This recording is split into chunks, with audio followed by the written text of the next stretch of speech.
DNA news Nashik, शोध सत्याचा।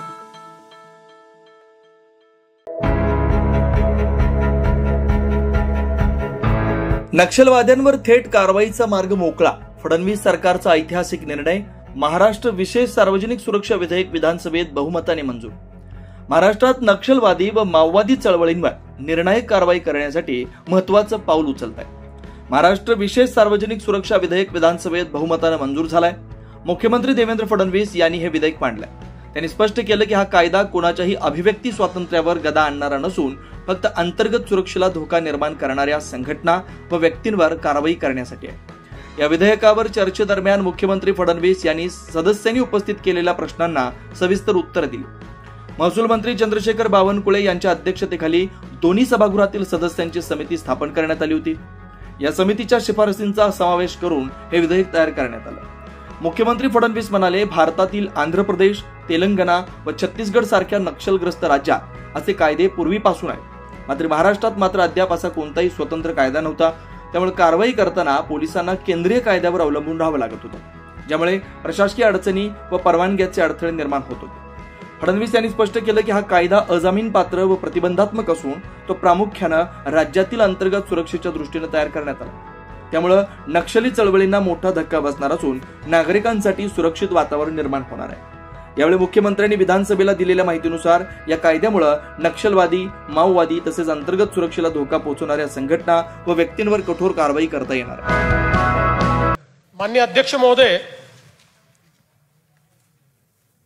आपल्या अनुमतीने दोन्ही सभागृहाच्या संयुक्त समितीच्या प्रतिवृत्तानुसार आलेले सन 2024 चे विधानसभा विधेयक क्रमांक 33 महाराष्ट्र विशेष जनसुरक्षा विधेयक 2024 विचारात घेण्यात यावे असा मी आपल्या अनुमतीने प्रस्ताव मांडतो। प्रस्ताव असा आहे की दोन्ही सभागृहांच्या संयुक्त समितीच्या प्रतिवृत्तानुसार असलेले सन 2024 चे विधानसभा विधेयक क्रमांक 33 महाराष्ट्र विशेष जनसुरक्षा विधेयक 2024 विचारात घेण्यात यावे। प्रश्न असा आहे की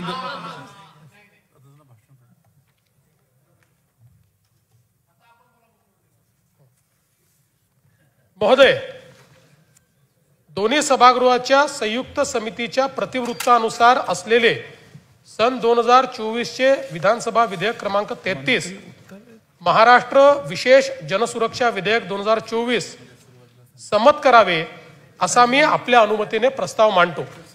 अध्यक्ष महोदय, या ठिकाणी आपल्याला कल्पना आहे की हे जे काही विधेयक आहे हे विधेयक आपण डिसेंबरच्या अधिवेशनामध्ये सभागृहामध्ये मांडलं होतं आणि त्यानंतर सभासदांची अशी इच्छा होती की याच्यावर विस्तृत चर्चा झाली पाहिजे आणि राज्य सरकारलाही या विधेयकाबद्दल वेगवेगळ्या प्रकारच्या ज्या अफवा होत्या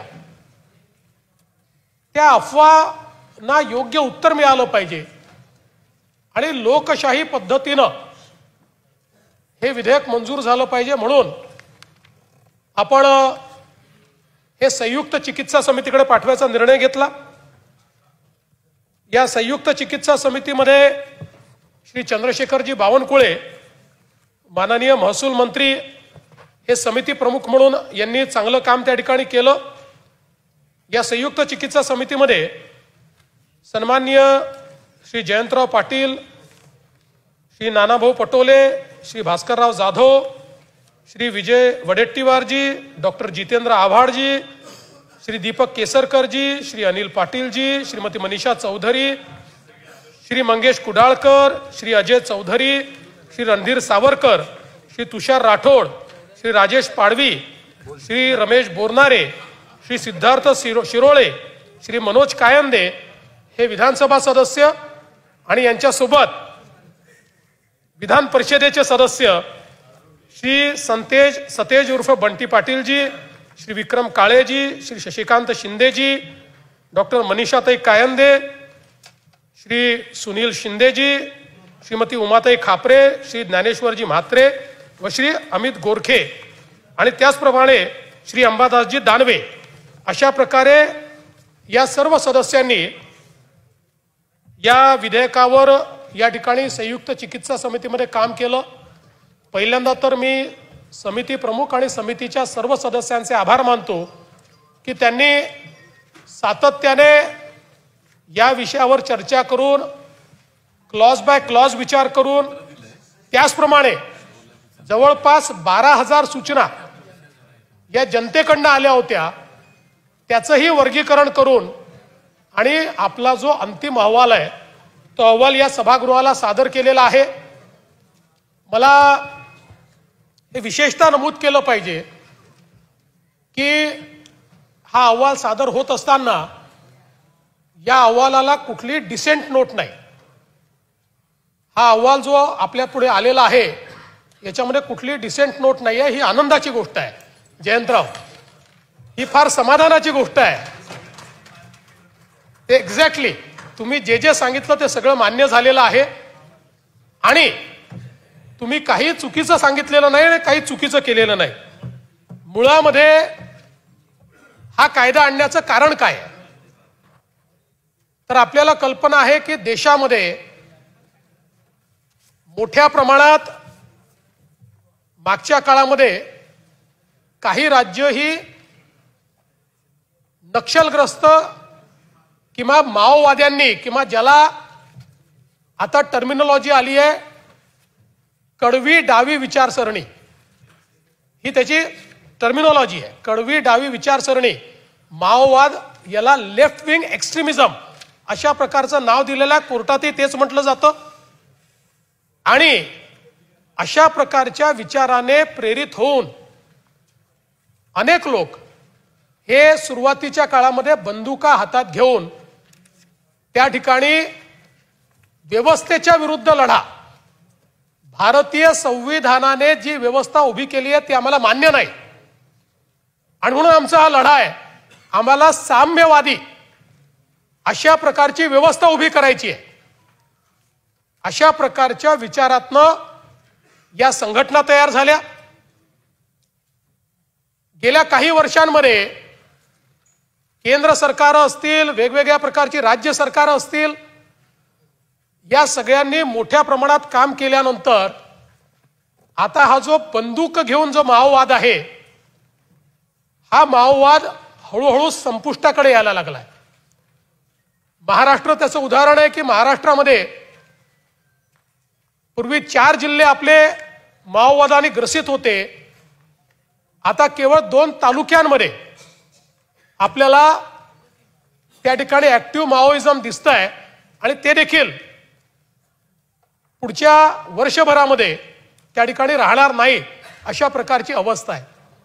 पण त्याच वेळी याचं दुसरं स्वरूप हे तयार व्हायला सुरुवात झाली ज्यावेळेस ऍक्टिव्ह मिलिटंट्स मिळत नाहीत, त्यावेळी पॅसिव्ह मिलिटंट्स तयार करायचे आणि म्हणून यातनं मोठ्या प्रमाणात जनसंघटना ज्यांची नावं पाहिल्यानंतर आपल्याला असं वाटतं की ही लोकशाही वाचवण्याकरता तयार झालेल्या संघटना आहेत, पण त्या संघटनांची कारवाई पाहिल्यानंतर ते लोकशाही मानत नाहीत आणि त्या संघटना भारताचं संविधान देखील मानत नाहीत।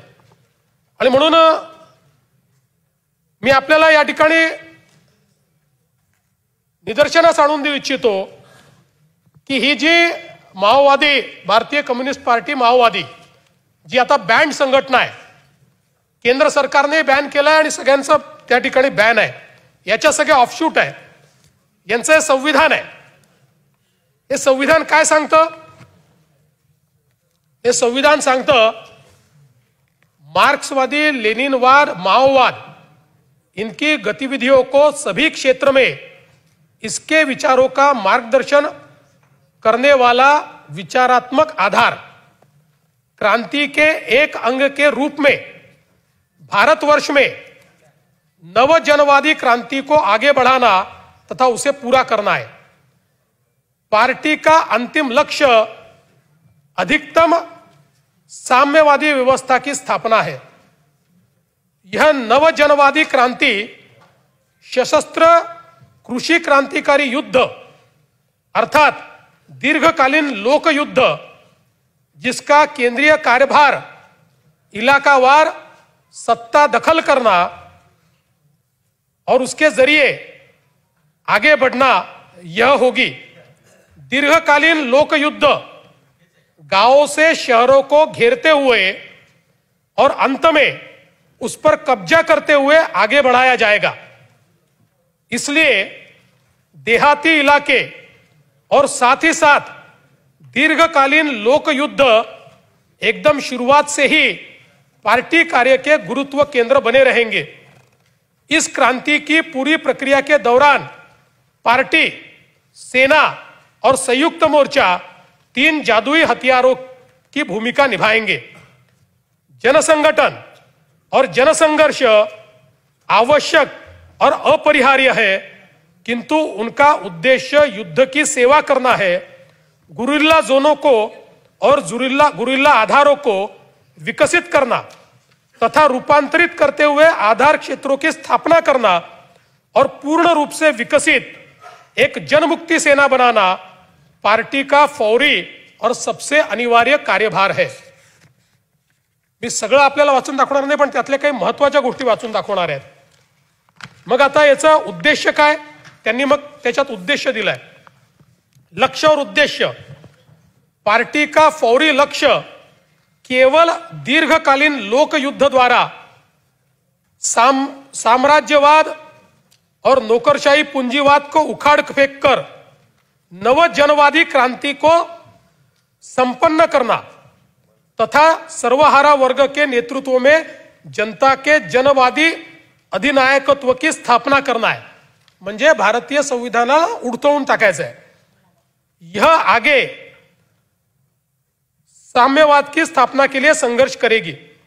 पार्टी का अंतिम लक्ष्य सर्वहारा वर्ग के नेतृत्व में क्रांति को निरंतर जारी रखते हुए साम्यवाद की स्थापना करना और इस दुनिया से शोषण की व्यवस्था को समाप्त करना। आता याच्या पलीकडे सगळ्यात महत्त्वाचा पॅराग्राफ तुम्हाला वाचून दाखवतो, त्यांचं काय म्हणणं आहे, काय करायचं आहे त्यांना। उसे पार्टी के अधिकार कर्तव्य दिले आहेत, त्यात 16 नंबरचा त्यांचा क्लॉज है कि उसे पार्टी की विचारधारात्मक और राजनीतिक आधारों की रक्षा करनी होगी तथा इसका विकास करने का प्रयास करना होगा और विभिन्न तरह के गैर सर्वहारा प्रवृत्तियों, संशोधनवादी नीतियों, संशोधनवादी प्रवृत्तियों, कार्यशैली, वाम और दक्षिण अवसरवाद, आता इतना महत्वाचं आहे, काय त्यांना काढायचं आहे, कशाच्या विरुद्ध आहे, अर्थवाद, संसदवाद, कानूनवाद, म्हणजे भारताची संसद आणि भारताचा कानून म्हणजे भारताचं संविधान, सुधारवाद, उदारमतवाद, संकीर्णतावाद, अनुभववाद, मनोगतवाद, ऐसे अराजक विचारों एवं प्रवृत्तियों के खिलाफ अनवरत रूप से विचारधारात्मक और राजनीतिक संघर्ष संचालित करना। कोणाच्या विरुद्ध आहे, देशाच्या संविधानाच्या विरुद्ध, देशाच्या संसदेच्या विरुद्ध, सुधारमतवादाच्या विरुद्ध, उदारमतवादाच्या विरुद्ध, अनुभववादाच्या विरुद्ध आणि मनोगतवादाच्या विरुद्ध निरंतर युद्ध पुकारायचं, अशा प्रकारची यांची नीती आहे। आणि हे कुठे कुठे करायचं, केवळ जंगलामध्ये करायचं असं नाही। मी त्यातला मधला पोर्शन वाचतोय। नगर शहर कमेटी उसी स्तर में चुनी जाएगी। पार्टी सेल इसके किसी एक गांव में अथवा 2 या 3 गांवों को मिलाकर अथवा एक फैक्ट्री अथवा एक शैक्षणिक संस्थान में अथवा मोहल्ले में अथवा 2-3 मोहल्लों को मिलाकर 3 से 5 सदस्य ये चुने जाएंगे और जन संगठनों की इकाइयों में सेल गठित किए जाएंगे। हे जे आपण ज्याला शहरी माओवाद म्हटलं, शहरी नक्षलवाद म्हटलं, तो हा आहे, हे त्यांचं डिझाइन आहे। आणि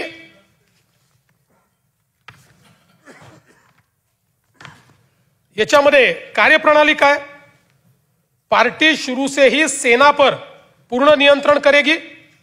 चूंकि पार्टी क्रांति की संपूर्ण राजनीतिक रणनीति और कार्यनीति का निर्धारण करती है, इसलिए यह अपने सामने दीर्घकालीन लोक युद्ध के विकास के स्तर को ध्यान में रखते हुए सेना के भीतर पार्टी संगठनों और कार्यप्रणाली और उनके रूपों को भी निर्धारित करेगी आणि जन संगठनों की कार्यकारिणी कमेटियों में पार्टी फ्रॅक्शन गठित किए जाएंगे। वास्तविक जनसंघटन म्हणजे हे जे ज्या संघटना आपण बॅन करा म्हणतोय त्या संघटना म्हणजे जनसंघटन म्हटलेलं आहे। वास्तविक ठोस परिस्थितियों के अनुसार उपयुक्त तरीके अपनाते हुए पार्टी फैक्शन जन संगठनों की कार्यकारिणी कमेटियों का मार्गदर्शन करेंगे। फैक्शन गुप्त रूप से काम करेगा। फैक्शन का मार्गदर्शन करने वाली पार्टी कमेटी सदस्य की राय अंतिम मानी जाएगी। यदि फ्रैक्शन कमेटी के सदस्य कोई भिन्न मत रखते हो तो अपने विचार को लिखित रूप से संबंधित पार्टी के उच्चतर कमिटी में वो ले जाएंगे। म्हणजे हे एक डिझाईन आहे की ज्या डिझाईन मध्ये या ठिकाणी भारतीय संवैधानिक व्यवस्था उलटून लेनिन आणि मार्क्सने जी व्यवस्था चीनमध्ये उभी केलेली आहे ती व्यवस्था या देशामध्ये उभं करायचा अशा प्रकारचा हा यांचा विचार आहे। आणि म्हणूनच आपण जर बघितलं तर या संदर्भात यापूर्वी अशा प्रकारचा कायदा तेलंगणा राज्याने केला, आंध्र प्रदेश राज्याने केला, ओरिसाने केला, झारखंडने केला आणि या सगळ्या राज्यांनी हा जो कायदा केला यानुसार केंद्र सरकारने सगळ्या राज्यांना हे ॲडवाइस केलं की राज्यांनी असा कायदा केला पाहिजे। आणि याच्या पाठीमागचं कारण काय झालं तर यापूर्वी अशा प्रकारचं बॅन करताना काही केसेसमध्ये आपण UAPA लावला आणि सर्वोच्च न्यायालयाने एक निकाल दिला की जोपर्यंत ऍक्टिव्ह टेरर ऍक्टिव्हिटी होत नाही तोपर्यंत UAPA लावता येणार नाही। आणि म्हणून त्या ठिकाणी आपल्या असं लक्षात आलं की आता UAPAच्या माध्यमातून अशा प्रकारच्या गोष्टींवर कारवाई करता येणार नाही। आणि म्हणून मग जी सगळी राज्य होती त्या सगळ्या राज्यांना केंद्र सरकारने हे जे काही 4 राज्यांनी कायदे केलेले आहेत या कायद्यांसारखा कायदा करण्याकरता या ठिकाणी सांगितलं। आता मला हे देखील लक्षात आणून द्यायचंय की हा अर्बन माओवाद आज आलेला आहे का? आपण बघा की UPAचं सरकार असताना हा 18 फेब्रुवारी 2014 विचारलेला प्रश्न आहे होम अफेअर्स मिनिस्ट्रीला आणि त्याच्यामध्ये प्रश्न काय विचारलाय whether under increasing pressure from security forces the Naxalites have enclosed in deep forest have started spreading their wings throughout the country by forming front organization. If so, the government has identified such organizations working from Naxalites. If so, name such organizations operating out of Delhi and various other parts of the country. The details of the action taken to keep watch on the operations of the organization and the action taken against them. त्यावेळी home मिनिस्टरनी दिलेला या ठिकाणी reply आहे ज्या रिप्लायमध्ये त्यांनी काय म्हटलंय on the occasions during operation by security forces the CPI Maoist underground cadres shift to softer areas including urban areas looking for safe hideouts. On such occasions the overground front organizations provide safe hideouts to armed cadres. The front organizations also facilitate procurement of supplies to the Maoist war machinery. They also initiate legal action on various issues to slow down the enforcement regime. They also adept at the dissemination of propaganda and disinformation to demonize the state and security forces. Of late, it has also come to notice that members of such fronts and organizations are mentoring professional revolutionaries to be inducted in the underground movement. दुसरं उत्तर त्यांनी काय दिलंय? Yes, madam, the list of active front organizations of the CPI Maoists operating in the country is annexed. The activities of CPI Maoist and its front organizations are closely monitored and suitable action wherever warranted is taken by the state government concerned. आणि मग त्यांनी ही यादी दिली आहे, प्रत्येक राज्याची यादी दिली आहे. आंध्र प्रदेश, बिहार, छत्तीसगड, दिल्ली, गुजरात, झारखंड, कर्नाटका, केरळ, महाराष्ट्र आणि ओडिसा, पंजाब, तमिळनाडू, उत्तराखंड, उत्तर प्रदेश, वेस्ट बेंगॉल अशी यादी दिलेली आहे. आपण जर बघितलं तर आता महाराष्ट्राची जी यादी यूपीए सरकारने दिली आहे, नावं जर आपण बघितले तर असं वाटतं की या किती चांगल्या ऑर्गनायझेशन्स आहेत. दंडकारण्य आदिवासी किसान मजदूर संघटना, क्रांतिकारी आदिवासी महिला संघटन, रिव्होल्युशनरी डेमोक्रेटिक फ्रंट, विरोधी सांस्कृतिक चळवळ, Indian association of people's lawyer, committee against violence on women, Kabir Kala Manch. मी दिलेलं नाही आहे, यूपीएच्या सरकारने हे लोकसभेमध्ये या फ्रंटल ऑर्गनायझेशनची ही दिलेली माहिती आहे. आणि एवढंच नाही तर या संदर्भात यूपीएच्या सरकारमध्ये एक ॲफिडेव्हिट कोर्टामध्ये दाखल झालेला आहे. ज्या ॲफिडेव्हिटमध्ये अतिशय स्पष्टपणे या ठिकाणी त्यांनी सांगितलेलं आहे की द सेकंडरी स्ट्रॅटेजी, म्हणजे खूप सगळं त्याच्यावर अर्बन माओइझमवरच आहे, त्यांनी शब्द यूज केलाय अर्बन माओइस्ट, पण याच्यामध्ये मी सगळं वाचून दाखवत नाही.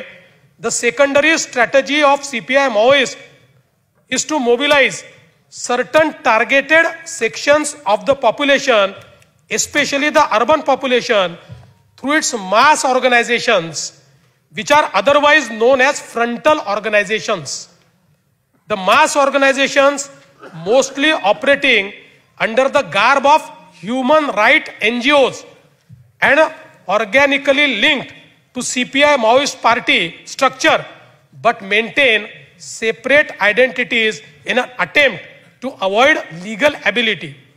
These mass organizations are generally manned by ideologues who includes academicians and activists fully committed to the party line.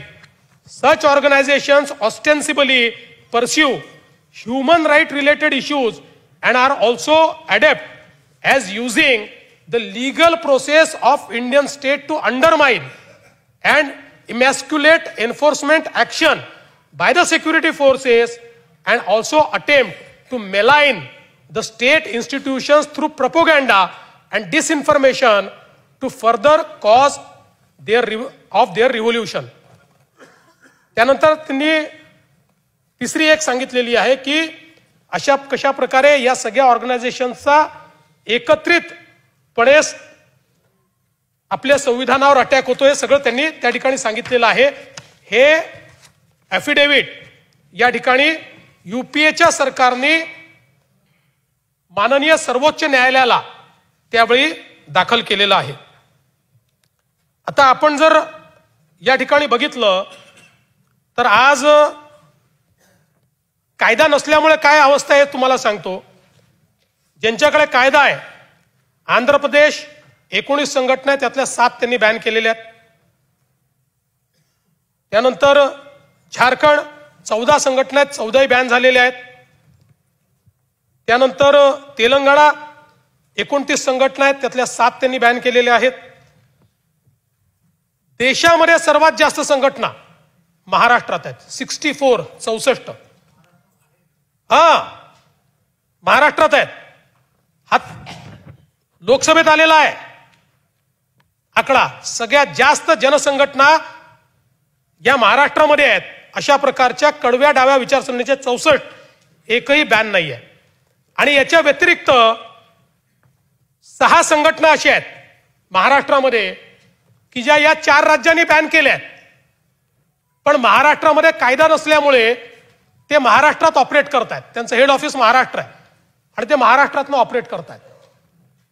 त्यामुळे एक प्रकारे महाराष्ट्र सेफ हेवन झालाय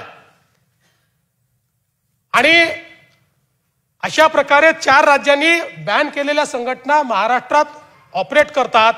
64 संघटना. आता जर आपण बघितलं तर सगळ्यात मोठा हॉटबेड हा त्यांनी या ठिकाणी महाराष्ट्र सांगितलेला आहे आणि त्यातही जे काही त्यांचे डॉक्युमेंट्स आहेत वेळोवेळी छाप्यांमध्ये सापडलेले आहेत, त्याच्यामध्ये मुंबई, पुणे, नागपूर, नाशिक आणि गडचिरोली, कोकण, अमरावती आणि बीड प्रदेशाचा समावेश. याच्यामध्ये हे सगळं विस्तारित करायचं आहे. अशा प्रकारचे त्यांचे हे सगळे डॉक्युमेंट्स आपल्याला या ठिकाणी सापडलेले आहेत. आणि म्हणूनच हा जो काही कायदा आपण या ठिकाणी करण्याचा प्रयत्न करतो आहोत, अशा प्रकारे आता जेव्हा गडचिरोली सारख्या ठिकाणी ऍक्टिव्ह केडर संपताय, त्याच वेळी पॅसिव्ह अशा प्रकारे भारतीय संविधानाच्या विरुद्ध चीड निर्माण करायची, लोकांचं ब्रेन वॉश करायचं.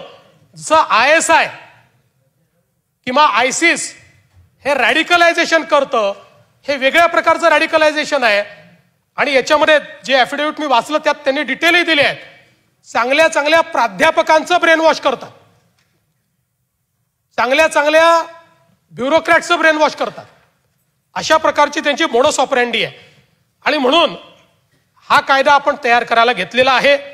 आणि आता या कायद्याच्या संदर्भात काही लोकांच्या मनामध्ये संभ्रम आहे.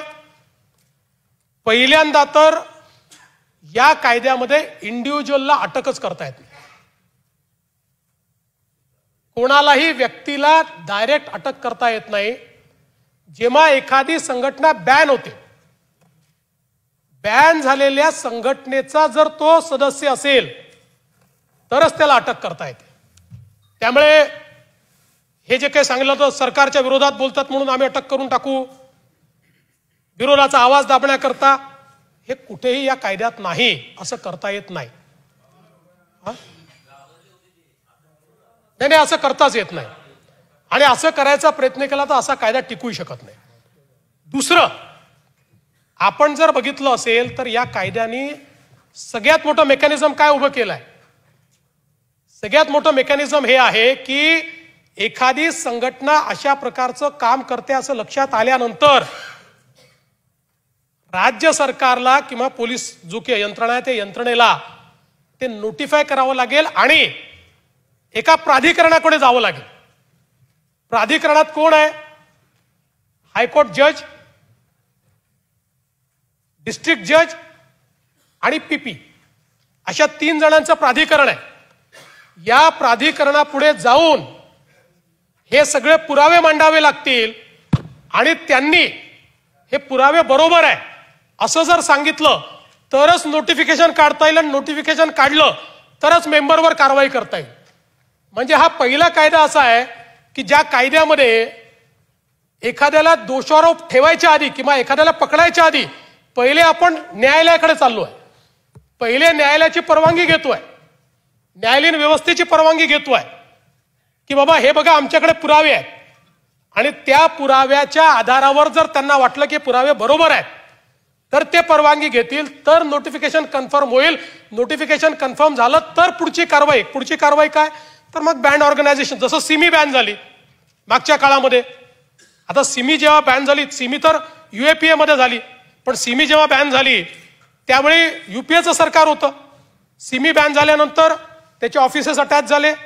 सिमीमध्ये जे काम करत होते त्या लोकांना त्या ठिकाणी अटक करण्यात आली, ऍक्टिव्ह केडरला अटक करण्यात आली, जे त्याला फायनान्सिंग करत होते त्यांना त्या ठिकाणी अटक करण्यात आली.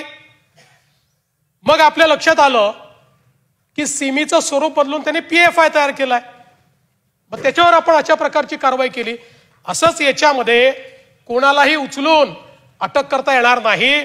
त्या संघटनेच्या विरुद्ध या प्रकारचे पुरावे सापडल्यानंतर त्या फोरम पुढे जावं लागेल, त्या फोरमची मान्यता घ्यावी लागेल. ती मान्यता घेतल्यानंतर त्यांनी मान्यता दिली तर कारवाई करता येईल आणि त्यांनी मान्यता दिल्यानंतर 1 महिन्यापर्यंत त्या संघटनेला मुभा आहे की ते हायकोर्टात जाऊ शकतात. म्हणजे एवढ्या मोठ्या फोरम नंतरही त्यांना हायकोर्टात जायची मुभा आहे. आणि आपण एक लक्षात घेतलं असेल तर देशामध्ये जेवढे विशेष कायदे आहेत या सगळ्या विशेष कायद्यामध्ये फर्स्ट ज्युरिडिक्शन हायकोर्टाला आहे, म्हणून ते विशेष कायदे. जर आपण नॉर्मल कायदा केला तर फर्स्ट ज्युरिडिक्शन सेशन कोर्टाला देतो, जीएमएफसीला देतो. पण स्पेशल कायदा केला तर फर्स्ट ज्युरिडिक्शन आपण हायकोर्टाला देतो. तशा प्रकारचं याचं हायकोर्टाला ज्युरिडिक्शन दिलेलं आहे. त्यामुळे कोणालाही तुम्ही उचलून काही करून टाकलं असं नाहीये. समजा या 3 लोकांच्या बेंचने आपल्याला अलाउ केलं आणि आपण नोटिफिकेशन काढलं, पुन्हा हायकोर्टाची स्क्रुटिनी आहे त्याच्यावर की जे हायकोर्ट पुन्हा एकदा त्या ठिकाणी या 3 लोकांनी केलेलं बरोबर आहे की नाही बघणार आहे आणि त्यानंतर ही सगळी कारवाई या ठिकाणी होणार आहे. त्यामुळे कुठेही राज्य सरकारला अब्यूज करणं, पॉवर अब्यूज करणं, पोलिसांना पॉवर अब्यूज करणं अशा प्रकारची कुठेही त्या ठिकाणी व्यवस्था नाहीये. अतिशय बॅलेन्स्ड अशा प्रकारचा कायदा केलेला आहे. आणि मी हे सांगतो आणि दाव्याने सांगतो, इतर 4 राज्यांमध्ये जो कायदा केलाय त्यापेक्षा प्रोग्रेसिव्ह कायदा आपला आहे. इतर 4 राज्यांमध्ये इतका लिवे दिलेला नाहीये. पण आपण, कारण आपल्याला कोणाला त्रास देण्याकरता कायदा करायचा नाहीये, पण भारताच्या संविधानाच्या विरुद्ध आपल्याच लोकांना जे लोक ब्रेनवॉश करतायत त्यांच्यावर कारवाई करणं ही आपली काळाची गरज आहे. आणि म्हणून आणि आता एक्झिस्टिंग कायदे अशा प्रकारची जागा त्या ठिकाणी आपल्याला देत नाही आहेत. मागच्या काळामध्ये काही लोकांनी सांगितलं की पत्रकारांनी तुमच्या विरोधात लिहिलं तर तुम्ही त्यांना पकडाल. मग आम्ही पत्रकारांच्या सोबत संघटनांना बोलवलं आणि त्यांच्या समोर आम्ही एजी साहेबांना बसवलं, लॉ सेक्रेटरीला बसवलं, सगळ्यांना बसवलं आणि त्यांना सांगितलं तुम्ही विचारा यांना प्रश्न, क्लॉज बाय क्लॉज प्रश्न विचारा. आणि त्यांचंही समाधान झालं की कुठल्याही पत्रकारावर कारवाई करता येत नाही, कुठल्याही राजकीय नेत्यावर कारवाई करता येत नाही आणि ज्यांच्यावर कारवाई करायची त्यांच्यावरही कारवाई ही थर्ड फोरमनी, ज्याच्यामध्ये जजेस आहेत त्या फोरमनी मान्यता दिल्यानंतरच ती करता येते. अशा प्रकारची कारवाई झाल्यामुळे मला असं वाटतं की याबद्दलचे सगळे संभ्रम आणि याच्या पाठीमागची भूमिका, आणि मी पुन्हा सांगतो की ही काही आमची राजकीय भूमिका नाही, ही भूमिका सक्सेसिव्ह गव्हर्नमेंटनी मांडलेली आहे. आणि हे जे 4 कायदे झाले, कुठे टीडीपीचं सरकार आहे, कुठे काँग्रेसचं सरकार आहे, कुठे आपल्या पटनायक साहेबांचं सरकार आहे. त्यामुळे देशाच्या व्यवस्थेवर घाला घालणारे लोक ज्यावेळी असतात आणि त्यांच्या विरुद्ध कारवाई करायची असते त्यावेळी कडक कायदे करावेच लागतात, त्याशिवाय होत नाही. आता शेवटी आपण मकोकाचा कायदा केला. मकोकाच्या कायद्यामध्ये मला सांगा तुम्हाला डिस्ट्रिक्ट कोर्टात जाता येतं का? मकोकाच्या कायद्यामध्ये तर त्या ठिकाणी आपण ज्युडिशियल इंटरव्हेन्शन ठेवलं नाहीये, वरिष्ठ अधिकारी पोलिसचाच मान्यता देतोय. पण इथे असं नाही केलं आपण. या ठिकाणी आपण थर्ड पार्टी ठेवलेली आहे, इंडिपेंडंट पार्टी ठेवली आहे की जी या संदर्भातला निर्णय देणार आहे. म्हणून माझी या सभागृहाला विनंती आहे की या कायद्याचा कुठलाही दुरुपयोग होणार नाही, ती करण्याची आमची मानसिकता नाही. हा कायदा देशाच्या सुरक्षिततेकरता, महाराष्ट्राच्या सुरक्षिततेकरता आणि भारतीय संविधानाच्या संदर्भात जे युद्ध पुकारू इच्छितात त्यांच्या विरुद्ध तयार केलेला कायदा आहे. आणि म्हणून या कायद्याला, या बिलाला या सभागृहाने एकमताने मान्यता द्यावी अशा प्रकारची मी आपल्याला विनंती करतो. जनसुरक्षा कायद्याच्या विधेयकाच्या चर्चेत सन्माननीय भास्करराव जाधव, त्याचप्रमाणे या ठिकाणी श्री रोहित पवार, श्री वरुण सरदेसाई, श्री विश्वजित कदम, आमचे श्री निकोले, श्री सुधीरभाऊ मुनगंटीवार, श्री नानाभाऊ पटोले या सर्व सन्माननीय सदस्यांनी सहभाग घेतला. काही शंका देखील, सॉरी नितीन राऊत, नाही घेतलं तुमचं नाव, पहिलं नाव तुमचंच आहे, सॉरी चुकत राहिलं. सुरुवातच नितीन राऊत साहेबांनी केली त्यामुळे त्यांचं नाव घ्यायचं राहिलं. सन्माननीय नितीन राऊत साहेब असं सर्वांनी सहभाग घेतला आणि काही शंका देखील त्या ठिकाणी उपस्थित केल्या. पहिल्यांदा तर हा कायदा कुठल्याही डाव्या विचाराच्या पक्षाच्या विरुद्ध नाही. मी आपल्याला एक सांगू इच्छितो की त्यातनं 2-3 प्रश्नाची उत्तरं येतील. हा जो पक्ष आहे भारत की कम्युनिस्ट पार्टी माओवादी, हा कधी बॅन झाला माहिती आहे का? हा झाला 2009 साली. आणि 2009 साली हा बॅन करावा याचं नोटिफिकेशन काढण्याकरता तेव्हाच्या केंद्र सरकारने जी कम्युनिस्टांचं गव्हर्नमेंट होतं बंगालचं, त्यांना सांगितलं, बुद्धदेव भट्टाचार्यजींना. आणि बुद्धदेव भट्टाचार्यजींनी याचं ओरिजिनल नोटिफिकेशन काढलं, ज्यातनं ही पार्टी बॅन झाली. त्यामुळे जर कायदा हा डाव्या विचारांच्या विरुद्ध असता किंवा डाव्या पार्ट्यांनी काम करू नये म्हणून असता, तर बुद्धदेव भट्टाचार्य जे आपल्याला कल्पना आहे की सीपीआय आणि सीपीएमच्या संयुक्त सरकारचे मुख्यमंत्री होते, त्यांनी कशी ही पार्टी बॅन केली असती? आणि मग हा कशात केला? मगाशी नानाभाऊंचा प्रश्न आला की आता तुम्हाला कायदा का करावा लागतोय, तर त्यावेळी हा केला UAPA मध्ये. पण UAPA मध्ये बॅन करत असताना UAPAचा एक घटक असा आहे की ऍक्टिव्ह व्हायलेंट ऍक्टिव्हिटी घडली असली पाहिजे. आणि त्यावेळी या संघटनेने ऍक्टिव्ह अशा प्रकारे एक नरसंहार केला होता. आणि म्हणून UAPA मध्ये ते बसले, UAPAच्या व्याख्येत बसले आणि या ठिकाणी त्यांच्यावर बॅन आला. म्हणून पहिला तर मुद्दा लक्षात घ्या की कुठल्याही डाव्या संघटनेवर नाहीये. आणि मगाशी हा देखील मुद्दा आला, रोहित पवार जी म्हणाले की कडवी डावी. मी आपल्याला सांगू इच्छितो, बोली भाषेतले शब्द आणि कायद्यातले शब्द या दोनमध्ये फरक असतो. जसं आपल्याला माहिती आहे की कायद्यामध्ये शॅल आणि मे या 2 शब्दांमधला फरक आहे की ज्याच्यामध्ये एका शब्दाचा अर्थ करावाच लागेल आणि एका शब्दाचा अर्थ केलं तरी चालेल.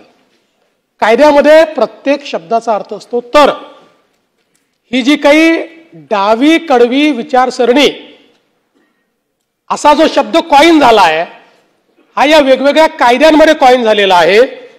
हा ज्यावेळेस या पार्टीला बॅन केलं 2009 साली, त्यावेळेस कॉइन झालेला हा शब्द आहे. आणि आता माननीय सर्वोच्च न्यायालयामध्ये जेवढ्या केसेस झाल्या त्या केसेसमध्येही याला लेफ्ट विंग एक्स्ट्रीमिझम म्हणजेच मराठीमध्ये कडवी डावी विचारसरणी अशा प्रकारे त्याला मानण्यात आलेला आहे. आणि म्हणून सीपीआय मार्क्सिस्ट, CPM यांचा याच्याशी काही संबंध नाही. हे पक्ष जरी आमच्या विचारधारेपेक्षा वेगळे असले तरी या पक्षाच्या नेत्यांबद्दल आम्हालाही आदर आहे. आणि या भारतामध्ये सैद्धांतिक राजकारण करणारे काही नेते जर आपण बघितले तर त्याच्यामध्ये आपल्याला CPI किंवा CPM मधले नेते पाहायला मिळतात. आणि म्हणून त्यांचा आदर आपल्यालाही आहे. आणि म्हणून पहिल्यांदा डोक्यातनं काढून टाका की त्यांच्या विरुद्ध हा कुठल्याच डाव्या विचाराच्या पक्षांच्या विरुद्ध नाही. दुसरं, जसं मी सांगितलं की मगाशी काही प्रश्न विचारले, शिक्षकांचा मोर्चा, शेतकरी आंदोलन किंवा डाव्या विद्यार्थी संघटनेने केलेलं आंदोलन, कायद्याच्या विरोधात केलेलं आंदोलन, याच्यामध्ये पहिल्यांदा आपण एक लक्षात ठेवा की अशा प्रकारचं कुठलंही आंदोलन झालं तरी ते करण्याचा सगळ्यांना अधिकार आहे. आणि अशा आंदोलनामध्ये हिंसा झाली तर त्याला हा कायदा लागणार नाही, त्याला BNS लागेल. कारण हा कायदा व्यक्तीच्या विरुद्ध नाही आहे, हा कायदा संघटनेच्या विरुद्ध आहे. आणि आपण जे काही डेफिनेशन्स मधला एक एक भाग वाचला, कायदा तसा नाही वाचा, कायद्याला एंटायरिटीमध्ये वाचावं लागतं. या डेफिनेशन्स त्यातला एक एक भाग आहे, त्याला एंटायरिटीमध्ये वाचावं लागतं. जसं अध्यक्षांनी कारणे आणि उद्दिष्ट सांगितलं, त्या कारणे आणि उद्दिष्टाच्या परिप्रेक्ष्यामध्ये तुम्हाला कायदा वाचावा लागतो. आणि म्हणून अशा प्रकारची कुठली घटना झाली याच्यामध्ये महत्वाचं काय आहे, एखाद्या संघटनेचं उद्दिष्टच अशा प्रकारचं काम करणं असलं तर त्याच्यावर बंदी आहे. जर एखादी संघटना आम्ही, आणि जसं मगाशी नानाभाऊ म्हणाले किंवा जयंतराव म्हणाले, मी पण हे मानणाऱ्यांपैकी आहे की जन्मभर आम्ही इकडे नाही आहोत, कधी तिकडे आहोत कधी इकडे आहोत. त्यामुळे उद्याला जर कायदा असा केला की ज्यातलं विरोधकांचं तोंड दाबता येईल, माझं त्या जीवनातले जास्त वर्ष विरोधी पक्षात गेले, सत्तारूढ पक्ष आता पाहायला लागलो आम्ही, विरोधी पक्षात जास्त काळ गेलाय. आणि तुम्हाला माहिती आहे की विरोधी पक्षात मी जास्त खतरनाक आहे, त्यामुळे मला इथेच राहू द्या, इकडे चांगला आहे. आणि म्हणून अशा प्रकारे कुठलाही मोर्चा काढल्यामुळे किंवा एखाद्या कायद्याचा विरोध केला याकरता नाही, तर राज्यघटनेने जे काही कायदे केलेले आहेत ते उलथून टाकायचे. आम्हाला राज्यघटना मान्य नाही, आम्हाला राज्यघटनेने दिलेल्या संस्था मान्य नाहीत, आम्ही त्याला मानत नाही, संसद आम्ही मानत नाही, अशा प्रकारे राज्यघटनेच्या विरुद्ध ज्यावेळी एखाद्या संघटनेचं मोठोच आहे की तयार केलेल्या संस्था या डिमोनाइज करायच्या आणि त्याच्या विरुद्ध बंड उभं करायचं, या मोठोने ज्या संस्था तयार होतात. आता एखाद्या कायद्यामध्ये विरोधी पक्षाचं मत वेगळं असतं, सत्तारूढ पक्षाचं मत वेगळं असतं. याचा अर्थ तुम्ही काय विरोधी पक्षावर या कायद्याच्या अंतर्गत कारवाई करणार का? त्यामुळे आपण कायदा वाचताना तो एंटायरिटीमध्ये वाचावा लागतो. आणि कुठलाही कायदा आपण ज्यावेळेस करतो त्यावेळी त्याचं इंटरप्रिटेशन करताना सर्वोच्च न्यायालयाने वेगवेगळ्या वेळी गेलेले निर्णय असतात, त्या निर्णयाच्या आधारावर हे आपण आता मगाशी नितीन राऊत साहेबांनी सांगितलं की right to liberty, right to property, right to life हे सर्वोच्च मानलेले आहेत. पण हे सर्वोच्च मानत असताना भारतरत्न डॉक्टर बाबासाहेब आंबेडकरांनी सांगितलं की नो लिबर्टी इज ॲब्सोल्यूट. तुमची लिबर्टीची डेफिनेशन काय आहे, तर माझ्या लिबर्टीला कुठलीच सीमा नाही, पण त्याच वेळी माझी लिबर्टी ही जर भास्करराव जाधवांच्या लिबर्टीवर आक्रमण करत असेल, अजितदादांच्या लिबर्टीवर आक्रमण करत असेल, तर त्यांनाही संविधानाने अधिकार दिलाय की त्यांची लिबर्टी ही त्या ठिकाणी पूर्ण आहे, त्याच्यावर कोणाला आक्रमण करायचा अधिकार नाहीये. आणि म्हणून हे जे कायदे आहेत हे कायदे करत असताना ॲब्सोल्यूट लिबर्टीवर म्हणजे स्वातंत्र्याचा स्वैराचार होऊ नये या दृष्टीने एक आलेले कायदे आहेत. आणि म्हणून संविधानाने ही परमिशन आपल्याला दिली आहे.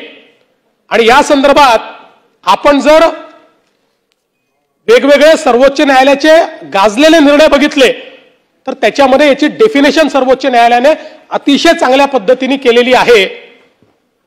आणि म्हणूनच मला असं वाटतं की एखाद्या कॉमन माणसाने कदाचित तुकड्यांमध्ये हे वाचलं तर त्याचा असा समज होऊ शकतो.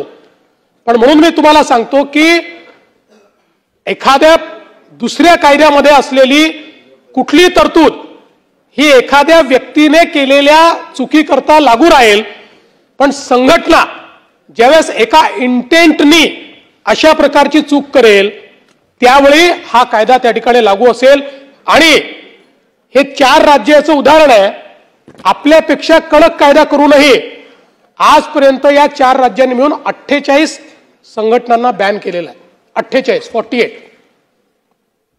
त्यामुळे तिथेही वेगवेगळ्या पक्षाची सरकार आली, पण कोणी दुसऱ्या पक्षाच्या संघटनेला बॅन केलं नाही, कोणी दुसऱ्या एखाद्या सीपीआय किंवा त्यांच्या डाव्या आघाडीच्या विचारसरणीला बॅन केलेलं नाही. आणि सगळ्यात महत्वाचं आपल्या माहिती करता म्हणजे जसं मूळ बॅन हा कम्युनिस्ट सरकारने टाकला, तसं आंध्र प्रदेशमध्ये आपल्याला कल्पना आहे स्वतः चंद्राबाबू नायडू हे वर्षानुवर्ष डाव्या विचारसरणीचे राहिले आहेत.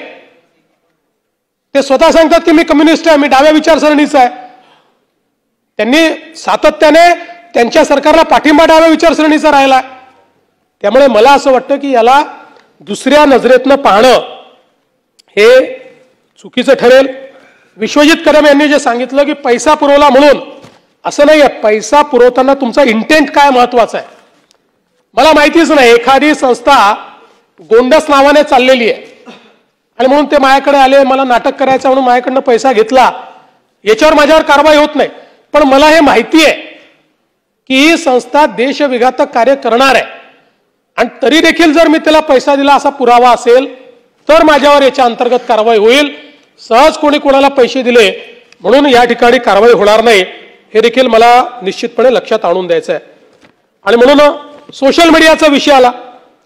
आता आपल्याला ही कल्पना आहे की आजही IT ऍक्ट प्रमाणे एखादी फेक न्यूज तुम्ही फॉरवर्ड केली तर ती न्यूज ओरिजिनेट करणाराही दोषी आहे आणि प्रत्येक व्यक्ती जो फॉरवर्ड करेल तोही दोषी आहे. आता याच्यामध्ये तुम्ही जो मुद्दा या ठिकाणी मांडला मगाशी,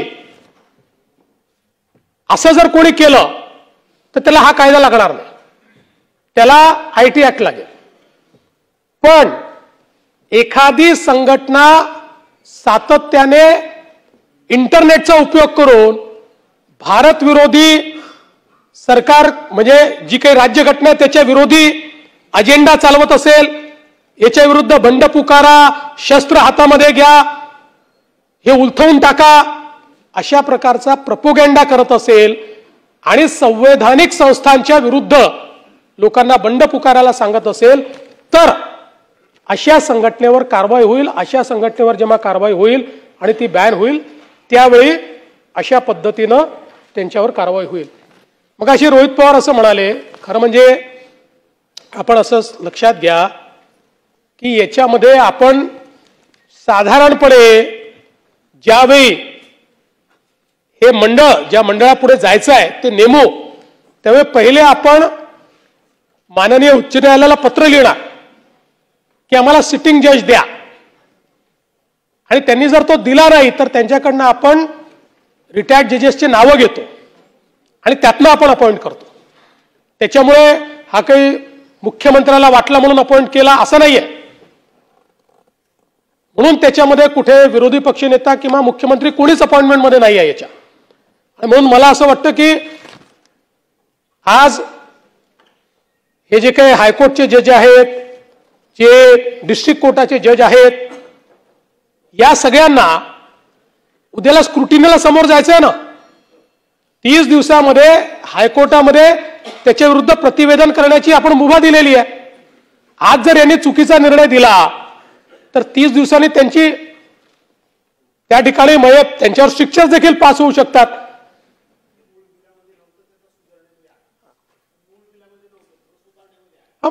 सुधारणेमध्ये असला असेल याचा अर्थ जे जे चांगलं सांगितलं ते ऐकलं की नाही. इंटेन्शन बघा आमचं, आम्हाला काही कुठं लादायचं नाहीये. म्हणून मला पुन्हा एकदा लक्षात आणून द्यायचं आहे की कुठलंही आंदोलन करण्याचा अधिकार, सरकारच्या विरुद्ध बोलण्याचा अधिकार, सरकारच्या विरुद्ध एखाद्या कायद्याच्या विरुद्ध बोलण्याचा अधिकार कुठल्याही अधिकारावर याच्यामुळे घाला आलेला नाही. पण जे लोक संघटित दृष्ट्या राज्यघटनेने स्थापित केलेल्या व्यवस्थेला या ठिकाणी नकारतायत आणि तशा प्रकारची नकारात्मकता ही लोकांमध्ये तयार करतायत, अशा संघटनांना बॅन करण्याकरता आपल्याकडे कुठलाही कायदा नसल्यामुळे हा कायदा आणलेला आहे. मी या सभागृहाला आश्वस्त करतो की या कायद्याचा कुठलाही गैरवापर या ठिकाणी आम्ही होऊ देणार नाही, तो होणार नाही, या सभागृहाला आश्वस्त करतो. आणि सुधीर भाऊंचे आभार मानतो की सुधीर भाऊंनी या ठिकाणी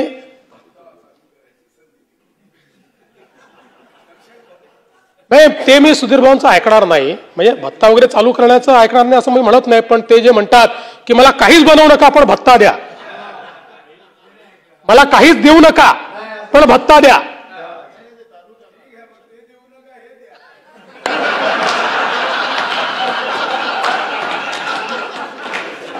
हे जरी सभागृहाच्या पटलावरनं काढलं जाणार नाही असं अध्यक्षांनी सांगितलं असलं तरी आमच्या मानस पटलावर सुधीर भाऊंचं जी काही जागा आहे ती फार वरची आहे.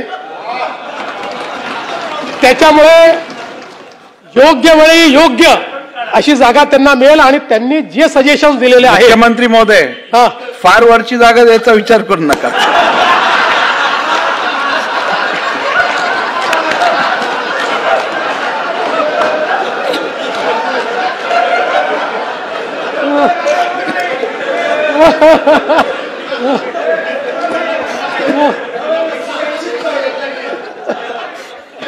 अध्यक्षांच्या जागेला कुठलाही धोका नाही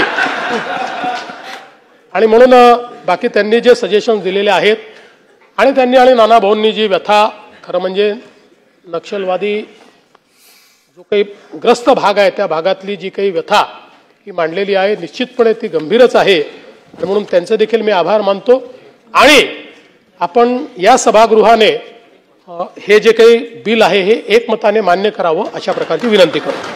प्रश्न असा आहे की दोन्ही सभागृहांच्या संयुक्त समितीच्या प्रतिवृत्तानुसार असलेल्या सन 2024च्या विधानसभा विधेयक क्रमांक 33 महाराष्ट्र विशेष जनसुरक्षा विधेयक 2024 विचारात घ्यावे का? अनुकूल असतील त्यांनी होय म्हणावे, प्रतिकूल असतील त्यांनी नाही म्हणावे. होयचे बहुमत आहे, होयचे बहुमत आहे. दोन्ही सभागृहांच्या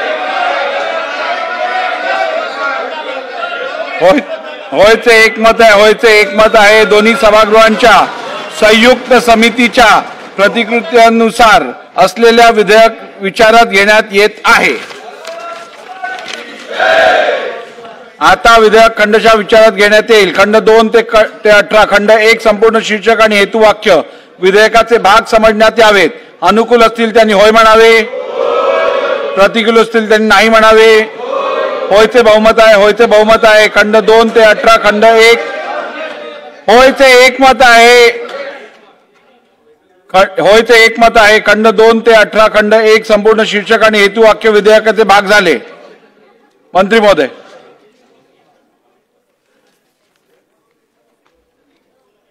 माननीय अध्यक्ष महोदय, दोन्ही सभागृहाच्या संयुक्त समितीच्या प्रतिवृत्तानुसार असलेले सन 2024चे विधानसभा विधेयक क्रमांक 33 महाराष्ट्र विशेष जनसुरक्षा विधेयक 2024 संमत करावे असा आपल्या अनुमतीने प्रस्ताव मांडतो. प्रस्ताव असा आहे की दोन्ही सभागृहांनी संयुक्त समितीच्या प्रतिवृत्तानुसार असलेले सन 2024चे विधानसभा विधेयक क्रमांक 33 महाराष्ट्र विशेष जन सुरक्षा विधेयक 2024 संमत करावे. प्रश्न असा आहे की दोन्ही सभागृहांनी संयुक्त समितीच्या प्रतिवृत्तानुसार असलेल्या सन 2024चे विधानसभा विधेयक क्रमांक 33 महाराष्ट्र विशेष जन सुरक्षा विधेयक 2024 संमत करावे काय? अनुकूल असतील त्यांनी होय म्हणावे, प्रतिकूल असतील त्यांनी नाही म्हणावे. होयचे एकमत आहे, होयचे एकमत आहे. विधेयक संमत झाले.